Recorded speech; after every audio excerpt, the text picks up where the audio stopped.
tus primeros estudios no te definen, la selectividad no te define, el bachillerato no define tu vida. ¿Cómo vas a dejar una decisión tan importante en una persona de 17 años? Cuando salimos de lo que hacemos habitualmente y transitamos a la zona de aprendizaje, se abre exponencialmente muchísimas oportunidades. No estamos acostumbrados a estar en silencio, y menos ahora con todo el ruido que hay, ¿no?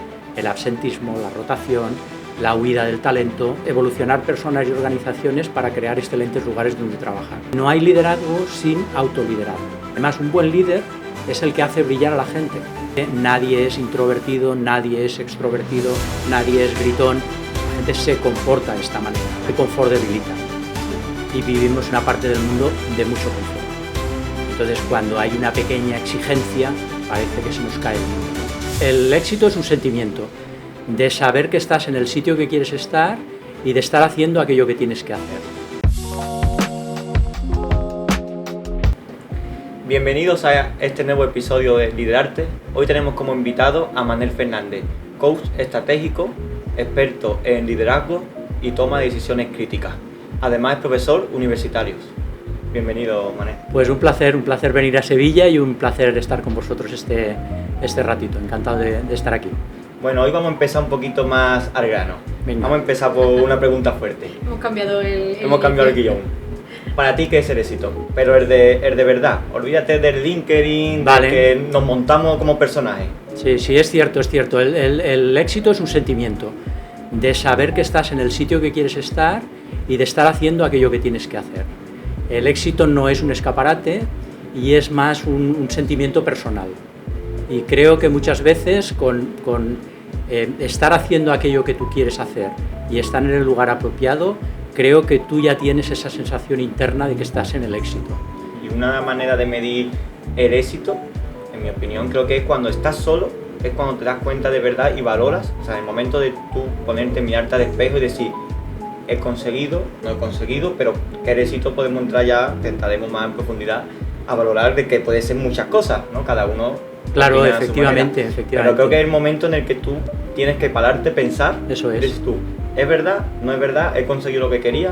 Sí. Y eso creo que es bastante interesante. Y todo eso viene pues desde el principio, desde que somos niños. A mí lo que me parece mucho más difícil de todo es definir qué es el éxito, porque al final como cada uno define el éxito de una forma diferente, pero también es verdad como que socialmente de fuera nos viene indirectamente un concepto de éxito. ¿Cómo crees tú en ese sentido, también enlazando con lo que Álvaro comenta de más de pequeño y demás, en qué momento fuiste fijándote en lo que es el concepto del éxito, en qué momento fuiste pivotando de a qué te dedicabas antes un poquito y a qué te dedicas ahora y qué es realmente para ti o cómo es la forma de definir realmente qué es el éxito? He hecho demasiadas preguntas a la vez, creo yo, ¿no? No, pero sí, tiene claro todo el sentido. Bueno, yo te respondería con una pregunta, ya que me dedico al coaching, hay que hacer buenas preguntas. ¿Qué es para ¿no? ti esto? No, yo te diría, tú, Cristina, Álvaro, ¿estás en el sitio que quieres estar ahora? Sí. ¿Estás haciendo aquello que quieres hacer? Yo creo que estás en el éxito. El éxito no es permanente, va cambiando y además en la pregunta lo has dicho con mucha claridad, ¿no? Yo hice algunas transiciones y además las transiciones nunca abruptas. Las transiciones profesionales que he hecho siempre han sido con una red de seguridad y es lo que siempre recomiendo a la gente. Recomiendo cuando me lo preguntan. Cuando no, un coach lo que hace es preguntar y hacer que tú llegues a tus conclusiones. Sin embargo, cuando alguien te pregunta cómo hacer esas transiciones, yo ahí siempre le recomiendo ir a buscar el propósito. Porque el propósito nos da una pista de si estamos en el sitio apropiado y haciendo aquello que queremos hacer. Entonces, mis transiciones han sido siempre tranquilas, pero sí, he estado mucho tiempo trabajando en la administración pública y de hecho llegué muy pronto a cargos de dirección y bueno, llegó un momento que tomé un camino diferente, sin acritud, siempre dejando la puerta abierta, nunca hay que irse de ningún sitio dando un portazo. Sin embargo, llegó un momento que tomé una decisión, nunca fue drástica, no hay nada épico en un cambio, simplemente es una transición porque hay cosas que tú en ese momento empiezas a valorar, entonces no le ponía nombre, de esto hace ya unos cuantos años, ahora sí sé lo que era burnout, pero en ese momento no sabía ponerle nombre.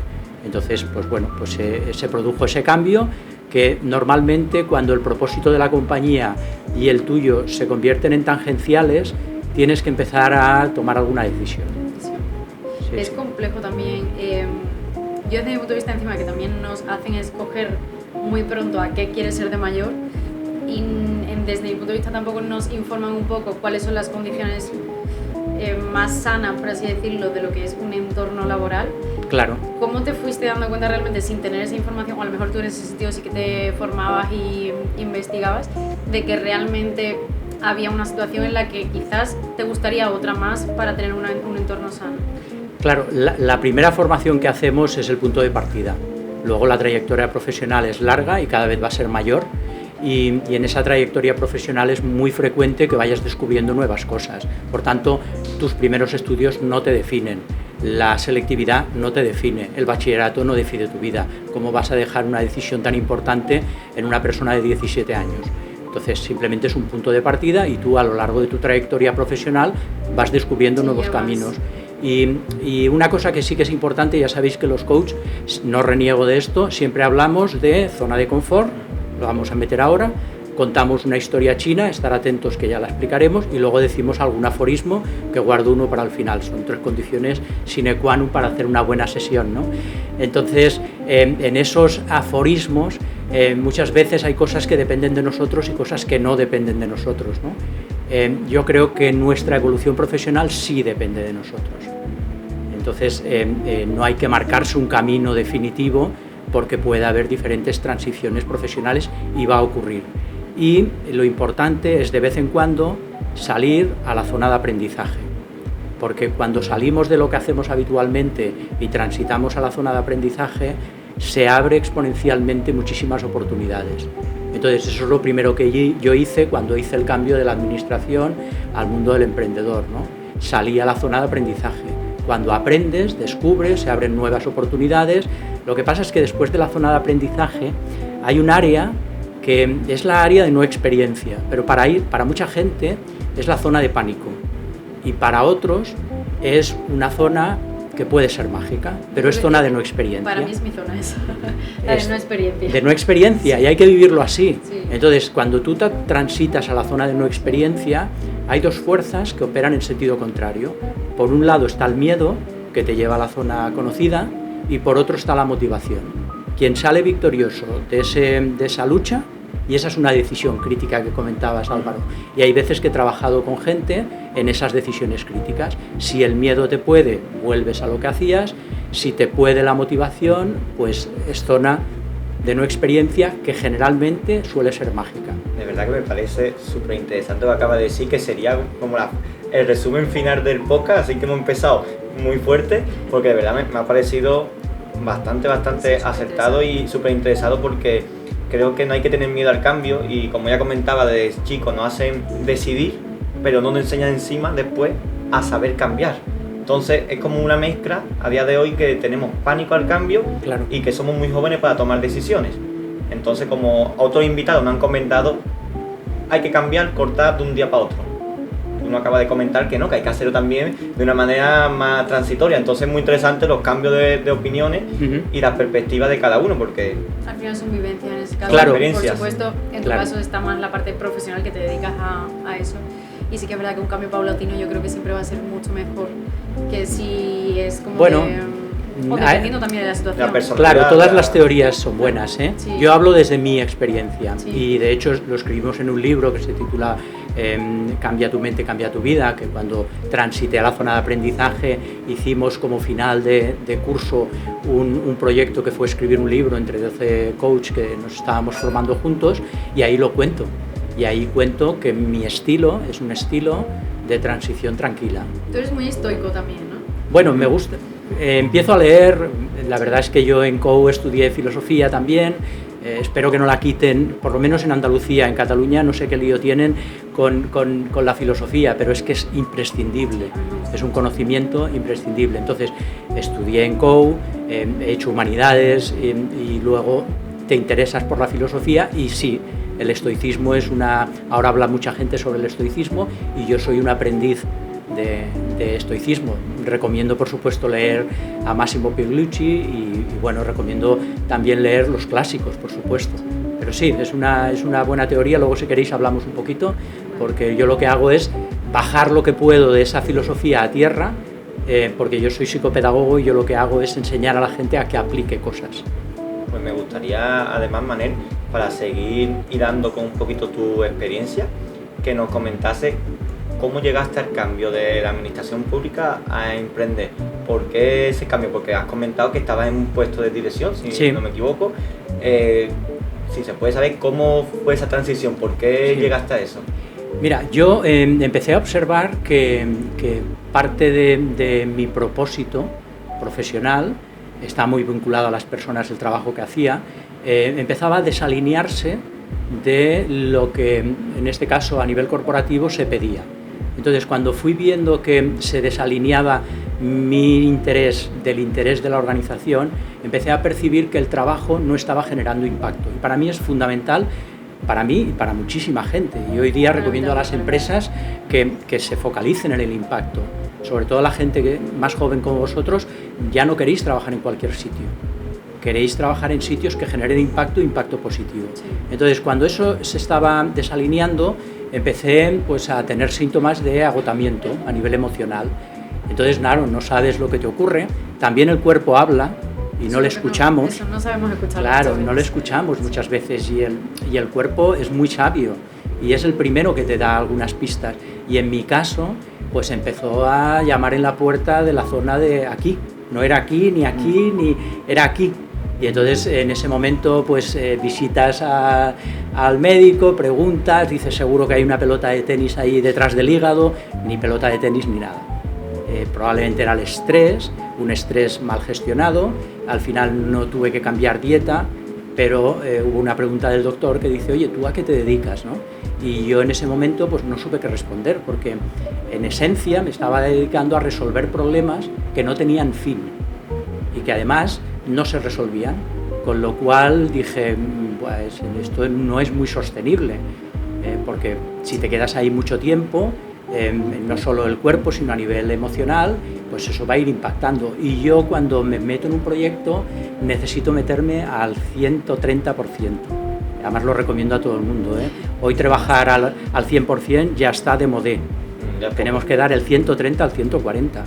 A mí eso me pasa muchísimo y de hecho me ha pasado y me siento muy identificada con lo que estás contando porque el momento en el que ya sientes que te desalineas en valores con la compañía en la que estás trabajando es como tengo que trazar otro camino, o sea, lo que tú dices, siempre intentar dejar la puerta abierta porque siempre se pueden dar colaboraciones y demás y siempre está bien, pero estar mimetizada y vivir el proyecto en sí, o sea, no sabría trabajar si no lo hago así. Hay que trabajarlo un poco, ¿eh? No se trata de salir corriendo rápidamente a la primera, porque hay veces que hay dificultades en las organizaciones. Entonces hay un ejercicio, cuando trabajo con alguien que está pensando en un cambio profesional, hay un ejercicio muy básico que consiste básicamente en llevar un registro de cosas agradables de tu trabajo. Porque normalmente cuando enfocamos en negativo solo vemos aquello que no funciona. Entonces hay que darse un tiempo. Hombre, si después de 3-4 meses no eres capaz de hacer una lista de 10-15 cosas diferentes pues cada semana, bueno, pues esa es una pista que igual vale la pena que transites a la zona de aprendizaje y que mires otras alternativas. Porque también es difícil separar a lo mejor lo que es la vida laboral con la vida familiar y a lo mejor estás reflejando problemas que tienes familiares en el trabajo y a lo mejor lo que has dicho, o al contrario, pero en este caso puedes ver que quieres cambiar el trabajo, que es que porque no está bien y a lo mejor no es este el motivo, a lo mejor el motivo es otro. Entonces por eso recomienda lo de un tiempo, pues valorarlo, ¿no? Correcto, no hacer un cambio radical, sino darte un tiempo. Y hay un ejercicio, yo propongo muchos ejercicios. Sí, claro. Sí, hay otro ejercicio que no es mío, que lo aprendí de un mentor, se llama Sergio Fernández, que es el concepto de isla de libertad. Y además yo lo aplico, también ese concepto de isla de libertad es dejarte un espacio para ti, una mañana, una tarde, 2 mañanas, 2 días, pero dejarte a lo largo del año, por lo menos una vez, y a mitad del año, para tener un espacio para ti, para preguntarte cosas, para estar un poquito en silencio, para reencontrarte. Además, si este ejercicio de isla de libertad, donde vas a pensar sobre ti, lo refuerzas con un ejercicio al principio del año, de abrir el año y cerrar el año, creo que conectas con tu esencia. y ahí vas encontrando respuestas. Yo, por ejemplo, lo practico y suelo irme, pues yo vivo en Lleida, que está muy cerca de zonas del Pirineo muy interesantes, y entonces lo practico 2-3 veces al año, me cojo un día y me voy a un refugio de montaña, a veces acompañado, a veces solo, y bueno, pues estás en un tiempo de silencio, te mueves, andas, piensas, reflexionas, llegas al refugio, hablas con el guarda, saludas al perro del guarda, estás en solitud y vuelves a bajar. Y ahí ya has hecho ese Kit Kat, ese espacio para, pues yo creo para que repasar. Tengo la sensación que mucha gente evitaría eso por miedo a escucharse a sí mismo. La mayoría. Mucha gente. Sí, tenemos mucho ruido y es verdad, cuando estamos en silencio todo ese ruido puede abrumarnos. Sí. Es cierto.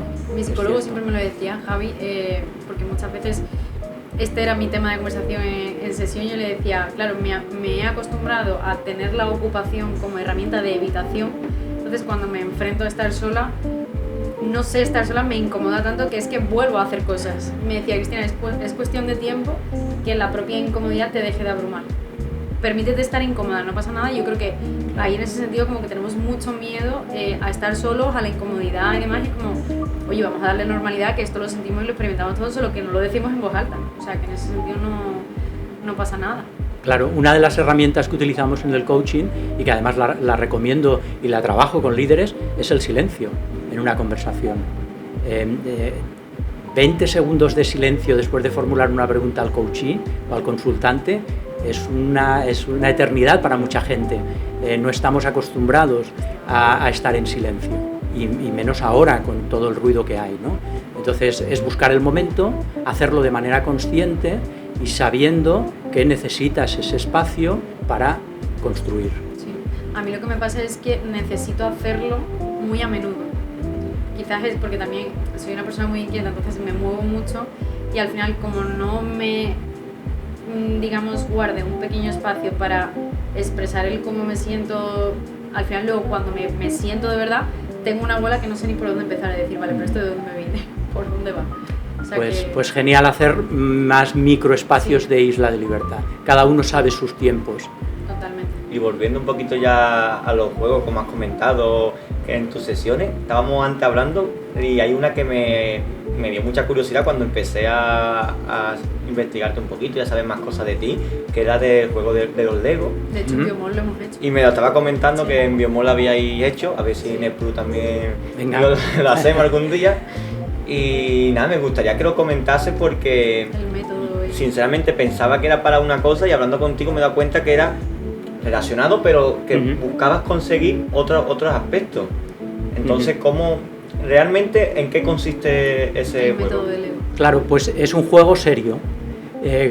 Una de las formaciones, yo cada año hago como mínimo 2-3 formaciones, algunas que me mejoran a nivel profesional y luego alguna que me desafía.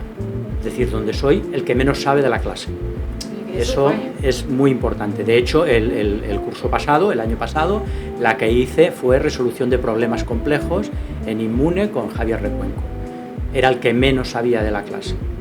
Y está bien ir de vez en cuando ahí, porque cuando vas al sitio donde menos sabes, te desafías y aprendes a escuchar. Y luego otra que te mejore profesionalmente. Entonces, vi que había en Barcelona, había una semana, unos días, que venía un formador, Lucio Margulis, a enseñarnos o a facilitar un taller de Lego. Y dije, me apunto. Cada año guardas un poquito de dinero para invertir en eso y dije, este año lo invierto en esto. Fue magnífico, porque Lego no es nada, son piezas. Sin embargo, le damos un significado muy potente. Básicamente, la dinámica consiste en plantearnos un reto a partir de lo que necesita la empresa, la organización. Yo trabajo con equipos de dirección, que la comunicación es difícil. Trabajo con equipos de dirección que quieren crear un nuevo producto, un nuevo servicio. Hay gente que quiere orientar la organización en otra dirección. Hay tensiones en equipos. Hay equipos de marketing que quieren probar un nuevo producto. Entonces lo que hacemos es lanzamos un reto y hacemos que la gente construya. Y aquí pasa algo mágico. Habéis oído hablar del flow, ¿no? De Mijail Csikszentmihalyi.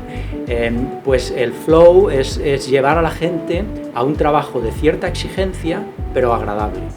Y entonces les hacemos construir con piezas un modelo y ves cómo empiezan a buscar, y la conexión entre la mano y la mente es muy potente.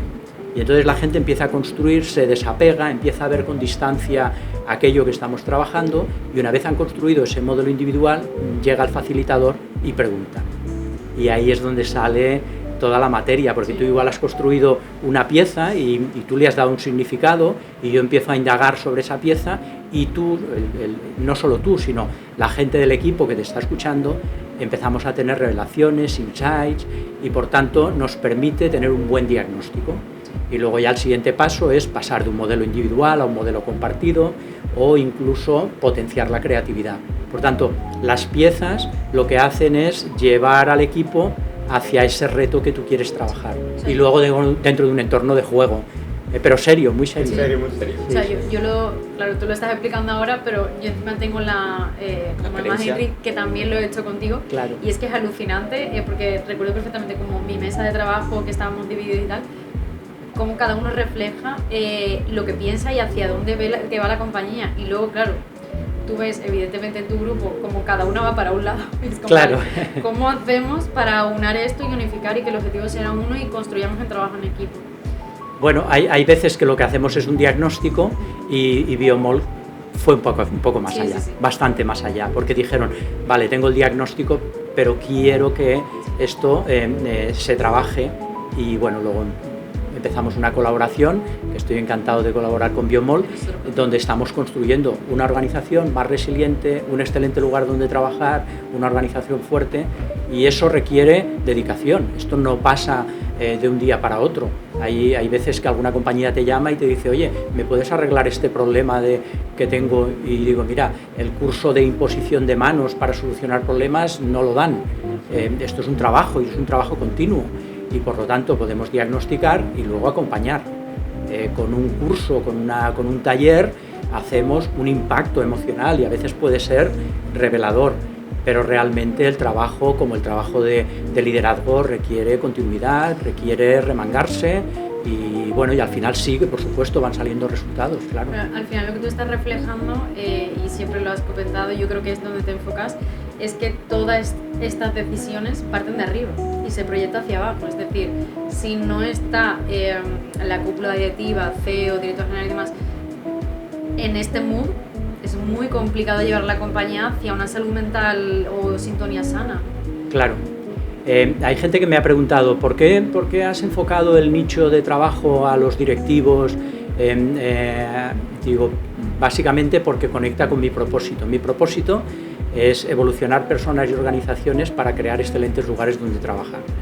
Si yo soy capaz de impactar en la dirección, como decías muy bien, sé que esto puede ir aguas abajo. Si soy capaz de impactar en la gente, en el CTO, en el CFO, en la gente que dirige los equipos, sé que pueden ellos cambiar la cultura de la organización. Entonces opté por ir a ese perfil, porque tiene sentido con mi propósito. Por cierto, hemos hablado varias veces de propósito. Tenéis en internet una guía abierta, gratuita, nadie te va a pedir un correo, menos yo, que te puedes bajar el propósito. Solo tienes que, una guía para definir tu propósito. Solo tienes que poner mi nombre, Manel Fernández Jaria, guía del propósito, y tienes ahí un PDF absolutamente gratis, y para la gente que os acompaña en el podcast, que se lo pueden bajar. Ahora, dedica una tarde. Y no es magia. Hay que trabajarlo. Claro, hay que trabajarlo. Aquí siempre se trabaja todo. Justo hablando de diagnóstico, que estábamos hablando antes por la parte del ego y demás, ¿cómo es entrar en una compañía, hacer ese diagnóstico, o colaborar con una compañía y hacer ese diagnóstico, y cómo realmente empiezas a saber qué necesita la compañía? Porque al final una compañía son personas, claro. Cada persona tiene su gestión o no tan buena gestión emocional. ¿Cómo incentivas todo eso y qué es lo que más te puedes encontrar a la hora de que se replica más, a la hora de que hay que corregir, por así decirlo? Bueno, lo primero que hacemos es, después de tener esa conversación con la dirección, que realmente ha detectado una situación de tensión, un problema, o simplemente quiere reforzar cómo funciona la organización, yo siempre les propongo un diagnóstico. Hay algunas exigencias legales respecto a los diagnósticos.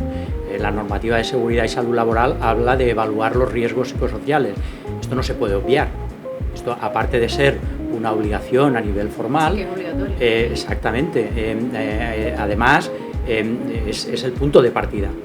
Entonces, podemos utilizar las herramientas que se consideren. Yo lo único que le pido a la gente es que utilice herramientas que sean validadas y que realmente nos den una información que sea fiable. Entonces, a partir de ese diagnóstico, tenemos una fotografía de cómo está la organización y los puntos críticos. A veces son la carga de trabajo, que es un tema que hay algunas organizaciones que no lo quieren tocar. Hay otras veces que son las relaciones interpersonales, otras veces la participación en la toma de decisiones, la relación con los líderes. Dependiendo de lo que va saliendo, tú le haces una propuesta a la organización por donde podríamos empezar ese proceso. Y a partir de ahí empezamos a trabajar, siempre de arriba a abajo. Con ese modelo yo creo que vamos bien orientados. Después hay gente que me dice, oye, ¿podemos hacer una charla, una conferencia inspiracional para los trabajadores? Genial. Pero esto es un impacto puntual. El trabajo profundo es el que he comentado antes. Y a mí me encanta ir un rato a una empresa, dar 4 ideas a la gente. Ahora tengo una sesión programada sobre el tema de gestión del estrés y me encanta dar herramientas a la gente para darles alternativas, ¿no? Sin embargo, la empresa se tiene que encargar de cuidar el ecosistema. Pero ¿has sentido mucho que en las organizaciones te llamen y quieran que cambies pero sin tocar? Es decir, no me toque la carga de trabajo, como has comentado, la organización en la que quiero que me haga magia, o por lo menos que lo parezca, pero sin tocar nada. Entonces no hay trato. Eso. Propósito ahí no se refiere. Claro. ¿Pero lo has sentido alguna vez? Sí, claro. Y no ha habido trato. O incluso, para no ser desagradable, lo que digo, mira, esperar un tiempo para llegar a este punto. Si queréis podemos hacer una primera intervención superficial, ¿vale? Un poco para que la propia organización, los propios líderes, vea yo si les resuena algo. Entonces ese no es un trabajo profundo y por lo tanto ahí el impacto va a ser menor. Y desde luego, si alguien pretende hacer trampas, yo no juego, eso seguro.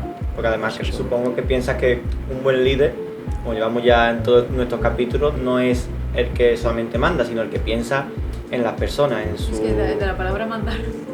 Sí, es verdad. Pero es la verdad que lo que tiene mucha gente con el liderazgo, mandar, y creemos, estamos seguros de que no, que hay que pensar en las personas, en sus trabajadores, en su equipo. Y supongo que te habrás encontrado con personas que no sigan esa teoría. Claro, y ahora mismo están en un momento en el que no entienden lo que está ocurriendo. El absentismo, la rotación, la huida del talento. Entonces, ese perfil ahora están llamando a la puerta diciendo, no entiendo qué ocurre. Y entonces ahí tenemos una conversación, aclaramos conceptos, porque el liderazgo te lo otorgan. Y no hay liderazgo sin autoliderazgo. Por lo tanto, el primer trabajo es individual. Eso es vital. Después ya llegarás y ya te lo darán. Ese liderazgo. Y además un buen líder es el que hace brillar a la gente. Ese es el buen líder. A la gente de su equipo con un objetivo compartido. Sé que todo esto queda muy bien, pero no solo hablo de la teoría, yo hablo de la práctica. Es decir, yo cuando trabajo con una persona estoy 4 o 5 meses. Y hay gente que quedamos mucho más tiempo, ¿no? Y en esos espacios privados, porque mi trabajo suele ser 1 a 1, prefiero este modelo, en esos espacios privados ahí no hay caretas, ahí hay guantes y si tú me has contratado porque quieres mejorar una competencia, yo voy a estar ahí para exigirte esa mejora en esa competencia. Y ese es un trabajo más profundo, pero es magnífico. Y la gente, sí, pero no, la gente que tiene voluntad de cambio hace cambios importantes. La primera frase, ahora viene la frase, el aforismo. Había dicho que saldría un aforismo, ahora me ha venido el aforismo, ¿no? Uno de los aforismos que empiezo, porque una de las herramientas que utilizo cuando trabajo con un líder es pedirle que cada semana tenga un mantra, una frase. Un mantra en sánscrito es una herramienta de la mente, es una regla verbal. Recordar mantras, tener un mantra en tu semana es un muy buen ejercicio para recordarte y mejorar el nivel de consciencia. Entonces hay un mantra que les pongo obligatorio, aunque nada cambie. Si yo cambio, todo cambia, Marcel Proust. Y ese es el primer mantra del liderazgo. Es decir, ser capaz de, aunque no haya efectos, tú seguir tu proceso de cambio. Primero, lidérate y después podrás liderar a los demás. ¿Y tú ya te lo otorgarán. O sea, ¿tú crees que la mayoría de gente realmente trabaja el autoliderazgo? Bueno, yo, claro, te puedo hablar de la gente con la que yo trabajo y aceptan ese trato. En tu caso Claro, aceptan ese trato de empezar por ahí. Y te digo que en un entorno uno a uno más privado, la gente no quiere trucos. No quiere trucos. Quiere realmente, cuando llegan a ese punto, cambios importantes. Claro, yo les digo, esto va a llevar tiempo. Y lo primero también que le digo a la gente, nadie es introvertido, nadie es extrovertido, nadie es gritón. La gente se comporta de esta manera. Por lo tanto, tú puedes cambiar la forma de comportarte, porque tú elegiste esa forma de comportarte porque te fue funcional. Ahí el problema está en la etiqueta que te pones. Claro, Muchas veces nos boicotean un poco y durante un tiempo ha sido funcional para ti y la has replicado. Sí. Llega un momento que no es funcional y dices, ahora puedo cambiar, por supuesto, podemos cambiar siempre. Y a lo largo de la vida, vamos, solo faltaría. Solo hay que querer. Claro, bueno, hay que querer, hay que buscar ayuda, hay que tener esa voluntad y sobre todo hay que percibir que es un proceso, que es como un entrenamiento físico, como un entrenamiento. Yo admiro a los deportistas por todo el esfuerzo. La gente ve cuando un deportista gana una carrera. Por ejemplo, he seguido mucho a la Peleteiro, ¿no? Claro, y dices, ha saltado, qué bien. Claro, nadie sabe todo el esfuerzo que hay previo, ¿no? Y a mí me encanta ver pues, algún documental sobre deportistas con todo el trabajo previo. Que de hecho en Netflix, claro, y eso, sí, está viendo. Yo creo que hay algunos ahí de liderazgo muy interesante. Me gustó mucho el documental del Cholo Simeone. También me gustó mucho el de Kroos. Sí. Bueno, cualquiera de los que hacen los hacen muy bien y creo que ahí podemos tener una lectura del liderazgo. Además es un comentario que de hecho muchos a los invitados, que todo el mundo ve pero a las personas que tienen éxito en el momento que están. Como podemos verte ahora mismo en el éxito en sí, o podemos ver a ti o a otros invitados o que vendrán en el futuro. Pero nadie ve o se para a pensar de lo que le ha costado el camino, las veces que se ha caído, los errores. Y eso creo que la gente no es consciente y que tendríamos que enseñárselo. Pero porque creo que tenemos un concepto, desde mi punto de vista, erróneo de lo que es el éxito. Es que el éxito no es una meta, el éxito es el proceso y la meta es el resultado, a fin de cuentas. Eso es. Entonces, creo que al final todo, si está esa parte de autoliderazgo, como que esos conceptos están súper claros y al final tú mismo vas como fomentando tanto en ti como en tu equipo ese tipo de conceptos, yo creo. Claro, para mí es un ejemplo Carolina Marín, una persona que no solo ha llegado, se ha mantenido, ha caído, se ha roto. Además estoy muy sensibilizado con su lesión, porque además tengo una hija que es la tercera vez que lo operan de ligamentos cruzados. Empezó en 12 años jugando al fútbol y ahí se lesionó y ha tenido varias recaídas y ahora está en fase de recuperación. Y yo le digo, mira, el ejemplo de Carolina Marín es brutal, ¿no? Claro que al principio te duele, has caído, pero estoy seguro que volverá a competir al máximo nivel, ¿no? Porque eso se lleva en los genes y se va aprendiendo. Además, es una frase muy típica, pero las personas no la definen los éxitos, sino definen cómo te levantas de los errores. Bueno, por supuesto, claro. Sí, los errores son siempre una fuente de información. Y alguien dice, bueno, sin sufrimiento no se puede progresar. Por supuesto que se puede progresar, pero de manera diferente. Cuando tenemos sufrimiento me parece excesivo, pero cuando tenemos dificultades, ahí hay cosas que podemos aprender y que podemos ver y que podemos analizar. Y la resiliencia no se compra en ningún sitio, se experimenta. Y se experimenta cayendo, rectificando, exponiéndote.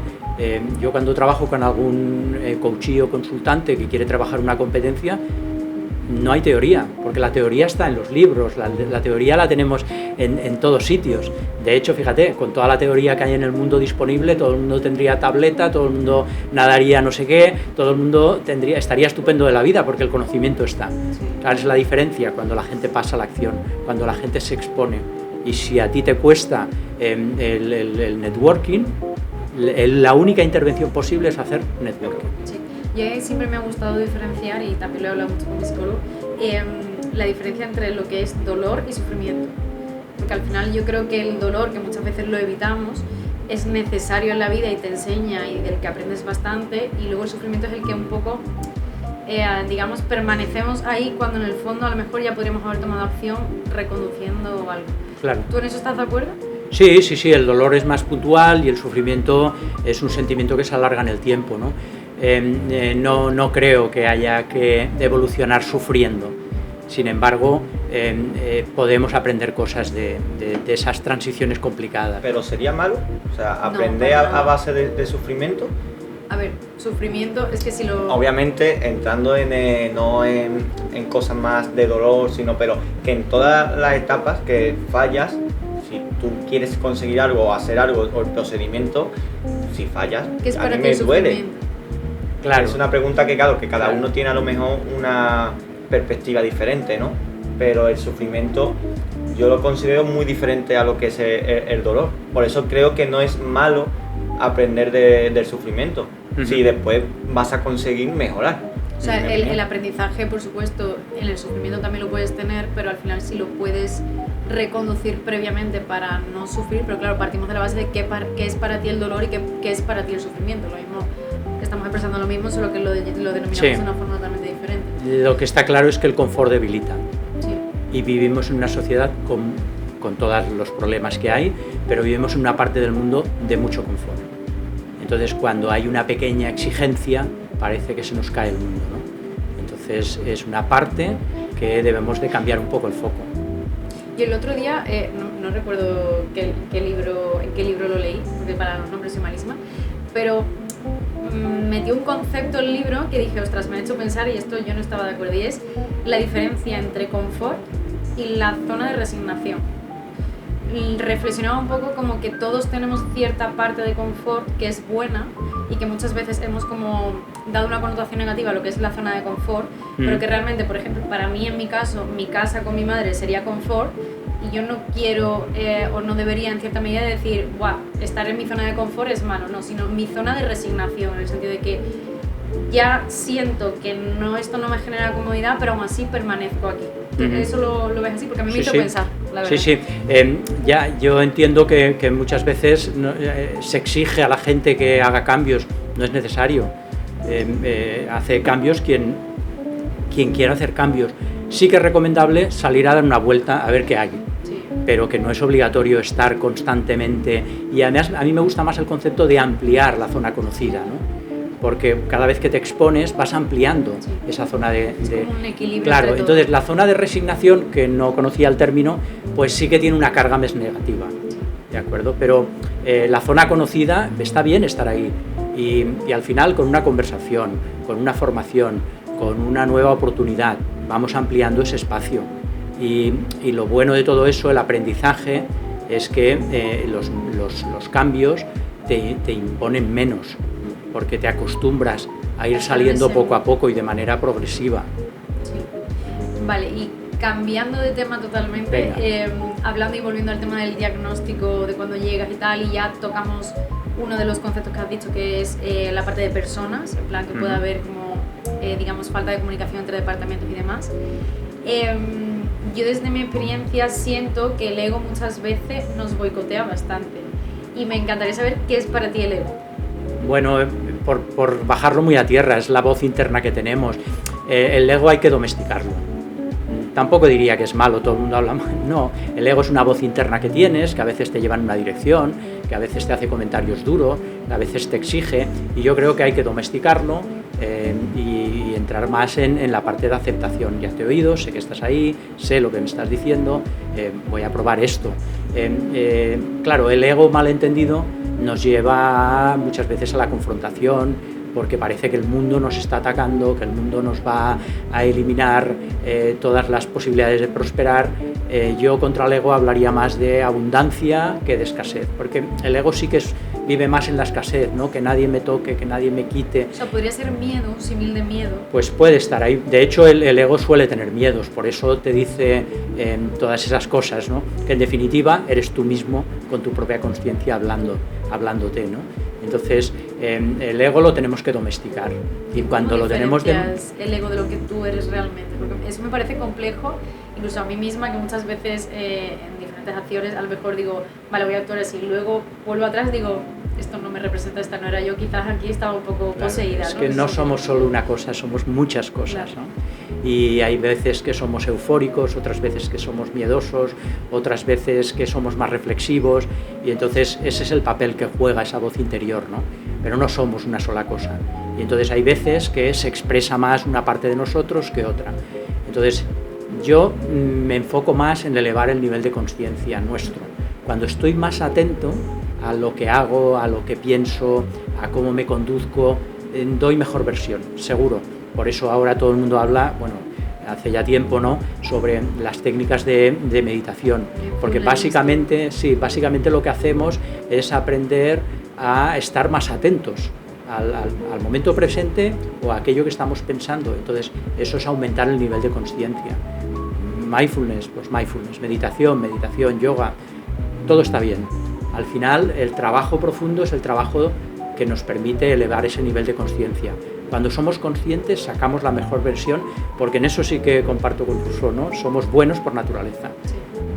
Solo que a veces nos dejamos guiar si no estamos tan presentes, ¿no? Eso ocurre, ¿no? Por todo. Al primero a mí, ¿eh? No, a todos. Claro, si preguntas en mi casa y dices, bueno, a veces también...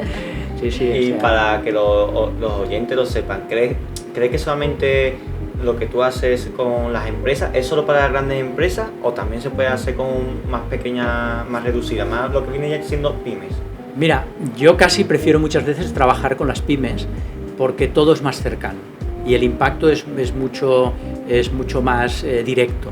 Las grandes corporaciones pues a veces buscan otras fórmulas, pero yo sobre todo trabajo con pymes y creo que por supuesto que no es muy habitual la figura del coach de empresa, ¿sí?, pero cada vez se está abriendo más. Eso es lo que quería destacar, porque eso parece como un término de multinacional, grandes empresas, y creo que es igual de útil y necesario Biomol, de hecho, en grandes empresas que en pequeñas empresas. Claro, en Biomol hicimos un trabajo conjunto y ahora vamos teniendo trabajos individual a disposición de la demanda de...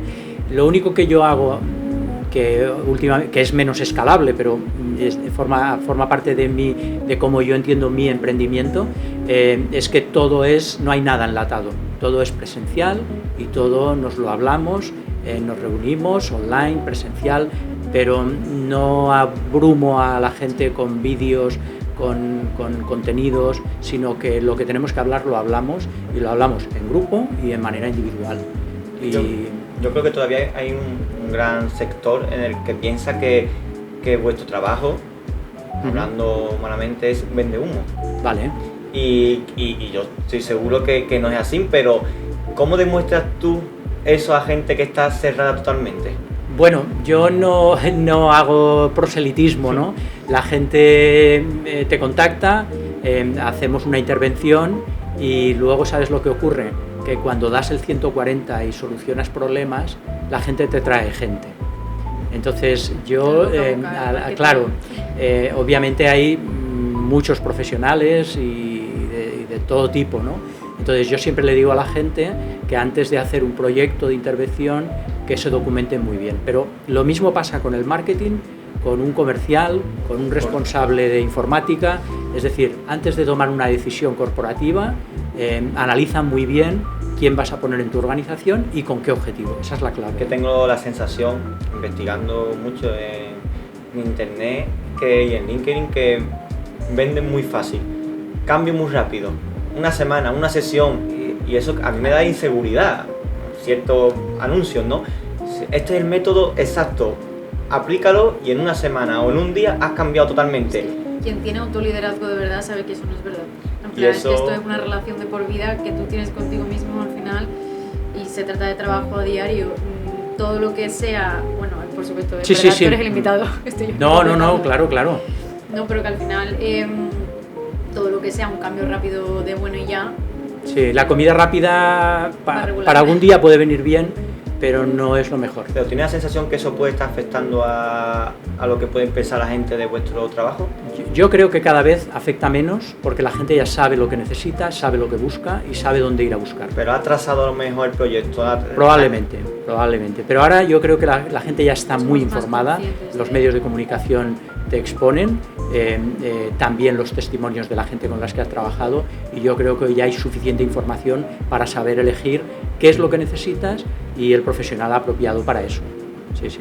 Bueno, pues para seguir con el podcast, Manel, me gustaría que, como el nombre dice, liderarte, que Claro. nos diese un poquito de herramientas de cómo se construye un buen líder, que es verdad que cada uno tiene Claro. su manera de ser, pero las pautas básicas que para ti, con la experiencia que tienes, Sí. crees que son las más importantes. Apoyarte en modelos siempre viene bien, y sobre todo si alguien ha investigado el modelo y te dice esto funciona. A mí la ciencia me da cierta tranquilidad, me da bastante tranquilidad, aunque también hay que a veces desafiar un poco la ciencia porque así evoluciona y va progresando, pero ya hay un método para saber lo que es científico y lo que no es científico. Entonces, a mí la metodología o el mapa que presenta la inteligencia emocional me parece un buen mapa. Luego hay que complementar con algunas otras competencias, y ese básicamente se mueve en 5 grandes bloques. Primero es el autoconocimiento. La segunda pata, dentro del autoconocimiento hay una serie de competencias. La segunda pata sería la regulación emocional, y luego ahí hay una serie de competencias, y luego estaría la parte de automotivación, de donde está el propósito. Después vendría la parte de relaciones interpersonales, y ahí podemos poner toda la parte de comunicación, la empatía, y luego tendríamos las habilidades sociales. Sería un poco el modelo de Goleman, ¿no? Sí, De Daniel exacto, Goleman. ese es el modelo que me refería, ¿no? Entonces, ese modelo yo creo que son esas 5 dimensiones y luego hay una serie de competencias. Entonces yo lo que suelo trabajar es un diagnóstico previo. Entonces analizo cómo es la persona con la que estamos trabajando y le presento el mapa y le digo, mira, yo iría por aquí y trabajaría estas competencias. ¿Tú qué opinas? Según Es sus un acuerdo. virtudes, Claro, Perfecto. según las competencias en las que él se siente más fuerte. Por ejemplo, hay mucha gente, ahora hay mucha demanda de resolución de conflictos. Estaría en las habilidades sociales, ¿no? Todo el mundo quiere aprender a resolver conflictos, pero claro, lo que no sabe la gente es que hay un método, pero que el método sirve de muy poco. Lo que tienes que hacer es, cuando llega el conflicto con la persona que tienes en tu compañía, ahí tienes que aplicarlo. Y el trabajo, el plan de acción que nos ponemos es, esta semana tienes que trabajar un conflicto y en la próxima sesión lo vemos. Ya ni siquiera con casos prácticos, que está muy bien, trabajar con casos prácticos, y a mí me encanta. Cuando hacemos un trabajo 1 a 1 es, queríamos trabajar resolución de conflictos, ven esta semana y dime qué conflicto has resuelto y con quién, ponle nombre y apellido, qué has hecho, qué es lo que más te ha costado. No tiene que salir bien a la primera, estamos aquí para trabajarlo. Y ese es un poco la herramienta y el procedimiento que yo suelo utilizar. Pues me gustaría saber cuál ha sido el aspecto que no te esperabas y que más has aprendido de alguien en tu experiencia en alguna empresa a la que has ido a ayudar. ¿Cuál ha sido la experiencia que tú digas, no me lo esperaba y he aprendido un montón? Yo siempre le recomiendo a la gente, cuando vaya a un curso, que vaya con la idea de decir, a ver qué 2, 3 ideas me llevo de este curso. Eso sí, ya con la mentalidad preparada. Entonces, cuando tengo una conversación con un líder, siempre estoy pendiente de qué me puede aportar. Y yo creo que esa capacidad que tienen muchos líderes de resistir y de a veces caerse y volverse a afrontar las dificultades, yo creo que esa resiliencia que tienen algunos líderes es un punto que para mí es importante, porque para mí ha sido, cuando he dirigido equipos, una parte más débil. Es una parte que los contratiempos me afectaban mucho. Entonces, cuando veo gente, líderes que tienen esa capacidad bien desarrollada, les pregunto mucho. Está claro que también eso va muy relacionado con la experiencia y con el camino que has hecho para llegar al momento donde estás. Claro, es difícil exacto. Conseguir cualidades sin tener experiencia en la vida. Sí, sí. Hay gente que lo tiene de serie, pero no es lo habitual. No es lo habitual. Lo habitual es exponerte, aprender, aplicar, y entonces te lo acabas integrando. Y como comentas tanto que tenemos que aprender, ¿qué libro nos recomendaría para aprender? Mira, de liderazgo yo recomendaría uno que es Sidi, de Pérez Reverte. Además es un buen libro de historia, y creo que la figura del Cid en el libro, tal cual está presentada, pues a mí me parece un ejercicio de liderazgo muy potente, muy interesante. Y además una persona que, tal cual aparece en el libro, se movía por una serie de principios. Creo que es un buen libro de liderazgo. Y después, para ayudar en las cuestiones psicoemocionales, incluso en temas de ansiedad, yo recomendaría un libro que es recomendado por muchos psicólogos, terapéutico en sí mismo, que es de David Burke, que es Sentirse bien. Creo que es un libro muy interesante, científico por supuesto, que además nos da muchas herramientas para trabajar tú esos desequilibrios emocionales que puedes tener. Obviamente, apoyado de un terapeuta, es lo mejor que podemos hacer, ¿de acuerdo? Pero es un buen libro para explicarnos algunas cosas relacionadas con toda esta autoexigencia que nos ponemos en el día a día. Y sabiendo también que tú has escrito libros y no solo uno, ¿cuál nos recomendarías de los tuyos en base a las temáticas que hemos hablado? Todos. No, yo he escrito pocos libros, escribo muchos posts en LinkedIn, me encanta, he escrito un par de libros y luego también he hecho algún ebook y hice un libro en el 2019, justo antes de la pandemia, es decir, que las ventas fueron un desastre, pero bueno, el objetivo no era ese, el objetivo era, porque escribir un libro es compartir, y fue un libro que hice enfocado, se titulaba Trabaja en modo actitud, y estaba enfocado a que las personas aprendan a cuidarse en el trabajo. Está ahí por Amazon. Y yo lo tengo. Cuando hicimos la sesión con mi autor, sí.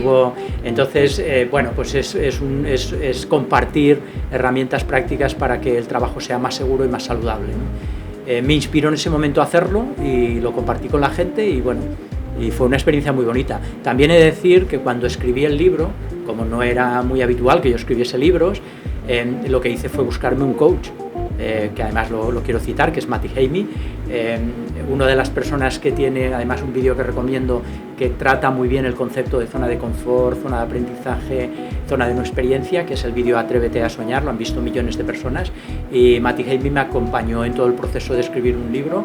Y bueno, yo después he acompañado a 2 coaches en libros publicados, ¿no? Quiero decir que fue un buen mentor para mí.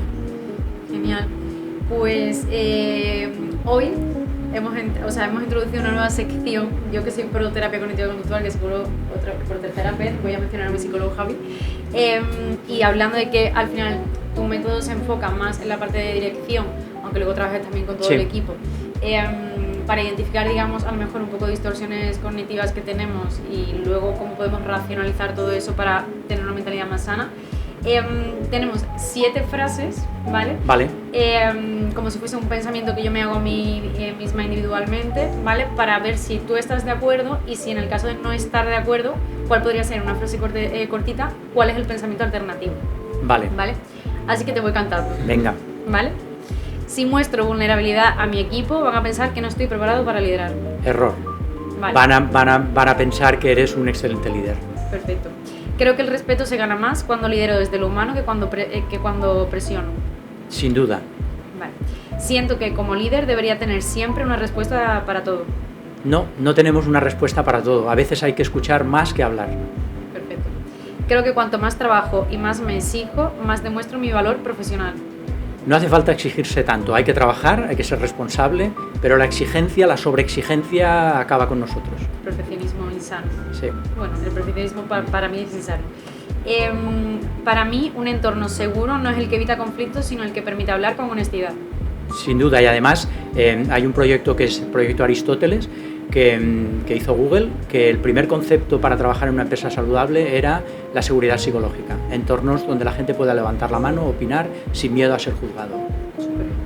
Si no encajo en la empresa, probablemente estoy haciendo algo mal. No, hay veces que no encajamos en los sitios y hay veces que las compañías han de ser firmes y tomar decisiones con personas que no encajan. Confío en que la confianza real se construye con coherencia, no con jerarquía. Siempre con coherencia. Es difícil, la coherencia es difícil. Y nada, Manel, muchísimas gracias a vosotros por estar hoy con nosotros. Creo que ha sido un podcast bastante interesante. Nuestra misión, como ya te comentamos en su día, era demostrar los fracasos, los caminos, el éxito de la vida de las personas, de grandes personas.